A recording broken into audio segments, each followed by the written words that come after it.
മാന്യ സദസ്സിന് വന്ദനം. മഹാത്മാഗാന്ധി ഒരു വ്യക്തിയല്ല, ഒരു പാഠപുസ്തകമാണ്. കരംചന്ദ് ഗാന്ധിയുടെയും പുത്തലിബായിയുടെയും മകനായി ജനിച്ചു. നമ്മുടെ സ്വാതന്ത്ര്യ സമരത്തിൽ അദ്ദേഹത്തിനുള്ള പങ്ക് വിവരിക്കുവാൻ സാധിക്കുന്നതല്ല.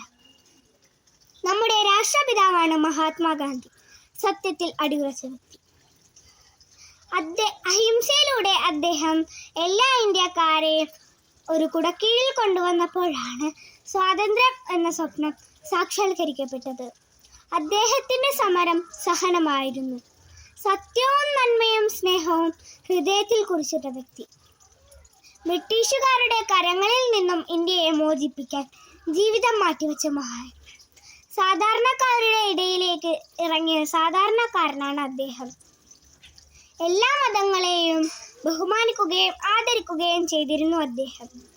എല്ലാ അനീതികളിൽ നിന്നും വിമുക്തമാക്കപ്പെട്ട ഇന്ത്യയെ അദ്ദേഹം സ്വപ്നം കണ്ടു. അധികാരങ്ങളെ മോഹിക്കാത്ത മനുഷ്യനെ സ്നേഹിച്ച നമ്മുടെ രാഷ്ട്രപിതാവിനെ നമുക്ക് മാതൃകയാക്കാം. നന്ദി.